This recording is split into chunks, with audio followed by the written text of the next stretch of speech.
जब इनसे पूछताछ किया गया तो पाया गया कि एक पूरा नेटवर्क चल रहा है एटीएम में छेड़छाड़ करके और आम जनता को धोखा में रखते हुए एटीएम में छेड़छाड़ करके आम लोगों का जो एटीएम को रख लेते थे और उसके धोखाधड़ी का जो पैसा होता था उसको भी इस्तेमाल करते। भारतीय करेंसी के अलावा विदेशी करेंसियों का भी इस्तेमाल किया गया है और कुछ को जो पेमेंट किया गया है वो फाइनेंस अकाउंट जो 54 एटीएम कार्ड मिलना अपने आप में ही एक बहुत बड़ी शंका देता है। पटना पुलिस ने 13 सदस्यों को गिरफ्तार किया। यह 13 सदस्य एटीएम में छेड़छाड़ करके और क्रिप्टो करेंसी के माध्यम से पैसा लिया करते थे। आपको बता दें कि पटना पुलिस को बड़ी सफलता हाथ लगी है, जहां पर कि बिहार की नहीं, बिहार के अन्य राज्यों में भी और बिहार के बाहर भी यह जो सदस्य था एक्टिव था और एटीएम में छेड़छाड़ करके पिन लिया करता था और इनके पास से 54 एटीएम कार्ड भी पुलिस ने बरामद किया है। हालांकि आपको बता दें कि पहले तो बैंक कर्मी के सहयोग से एक नया खाता खुलवाया जाता था और नए उस खाते में साइबर फ्रॉड के पैसे को ट्रांजैक्शन किया जाता था और विदेश से आने वाले क्रिप्टो करेंसी को भी यह लोग गबन कर जाते थे। हालांकि आपको बता दें कि इस पर पटना एसएसपी कार्तिकेय शर्मा क्या कुछ बयान दे रहे हैं, पहले आप यह देखें। इसमें हाल फिलहाल में काफ़ी ऐसे मामले आ रहे थे जिसमें एटीएम में छेड़छाड़ करके और आम जनता को धोखा में रखते हुए एटीएम को उसमें चिपका के रख लिया जाता था और उनका जो सीक्रेट कोड होता है वो देख के उनके साथ धोखाधड़ी किया जा रहा था। इसका एक पूरा गिरोह चल रहा था। इसमें जब कार्रवाई किया गया तो इसमें कई लोग इसमें सम्मिलित पाए गए। इसमें से 13 लोगों को गिरफ्तार किया गया। जब इनसे पूछताछ किया गया तो पाया गया कि एक पूरा नेटवर्क चल रहा था जिसमें ये लोग आम जनता को बेवकूफ़ बना के उनके फर्जी डॉक्यूमेंट लेकर अकाउंट्स खुलवा रहे थे और इन अकाउंट्स पे जो ऑनलाइन बेटिंग के अकाउंट्स होते हैं उसके पैसे यहाँ ट्रांजैक्शंस में आ रहे थे और इन लोगों के द्वारा अन्य कई लोगों तक जा रहे थे। इसमें पूरा एक चेन बना हुआ था। तो ये लोग 2 तरह का काम करते थे। एक तो ये लोग अकाउंट प्रोवाइड करते थे जिसमें सारे डिटेल्स वगैरह रहते थे और इसका इस्तेमाल जो ऑनलाइन गेमिंग ऐप्स होते हैं उसके पैसा को चैनलाइज़ करने के लिए होता था।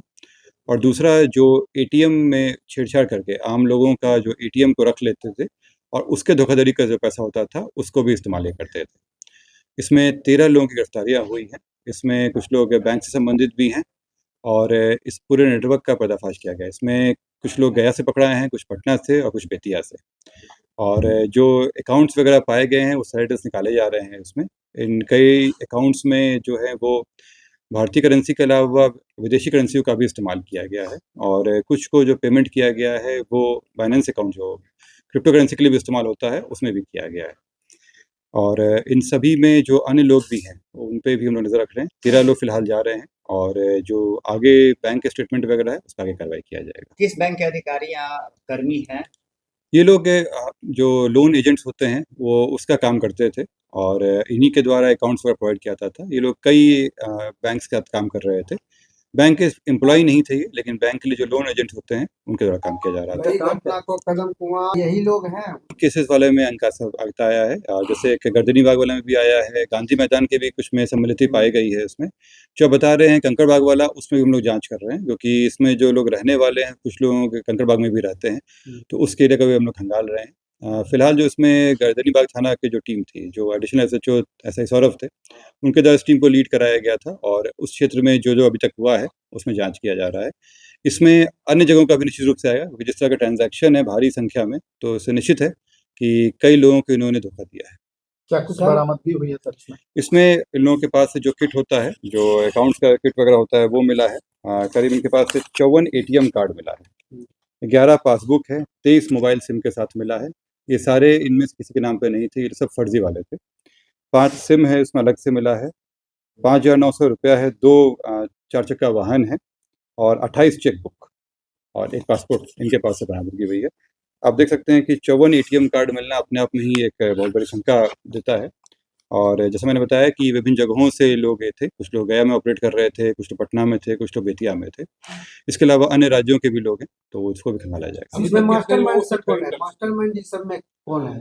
इसमें देखिए इसमें कई लोगों की सहभागिता मिला के है और जिसमें मैंने बताया था कि सौरभ द्विवेदी करके है, ये बेतिया का है, यही मेन है जो सबको लेके आया था और उसी की तरह एक चेन बनाया गया था जो विभिन्न अकाउंट्स वगैरह लाने के लिए। सवाल उठता है सर, मैंने आप लोगों को बताया कि पूछताछ में ही कई केसेस आए और जैसे यहाँ पे गांधी मैदान का भी केस इसी से निकला है और भी कई केसेस हम लोगों ने लिस्ट बनाए हैं जहाँ पे इन लोगों की सहभागिता आई है।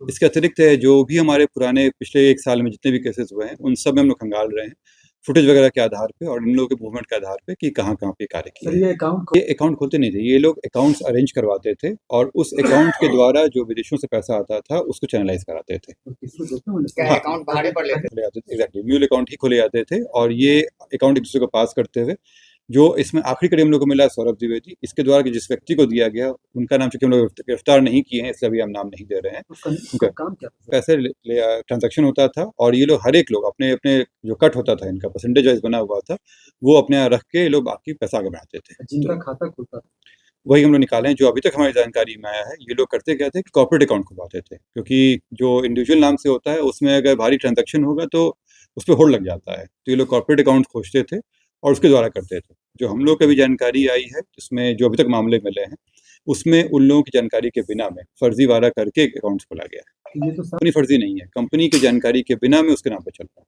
चाहिए बैंक दिख रहा है इसमें जो बैंक के लिए लोन एजेंट्स होते हैं उनका अभी तक आया है और जो जो अकाउंट्स खुले हैं उसका डिटेल्स हम निकलवा रहे हैं कि उसमें सत्यापन क्या कराया गया, तब वो बैंक की जिम्मेदारी तय होगी इसमें। देखिए ये क्लियर कट है कि इसमें जिस तरह का डॉक्यूमेंट्स है और जिस तरह के चेक्स बने हुए हैं अगर वो चीजें पालन नहीं हो रहा है तो बैंक कर्मी जिम्मेदार होंगे। तो जाहिर सी बात है कि पटना एसएसपी कार्तिकेय शर्मा ने साफ तरीके से बताया है कि 13 सदस्यों को पटना, गया और अन्य राज्यों से गिरफ्तार कर लिया गया है। इनके चैन के नेक्सस को खत्म करने के लिए लगातार पटना पुलिस छापेमारी करते हुए नजर आ रही है। हालांकि एसएसपी कार्तिकेय शर्मा ने साफ तरीके से बताया है कि यह 55 करोड़ रुपए का गबन कर चुके हैं और लोगों से ठगी कर चुके हैं। हालांकि इनके जो तार है विदेशों से भी जुड़ते हुए नजर आ रहे हैं, जिसका लगातार पटना पुलिस उसे ट्रैक करती हुई नजर आ रही है और अन्य मामलों में भी लगातार पटना पुलिस खुलासा करेगी। पटना से NBC 24 के लिए अजय शर्मा की रिपोर्ट।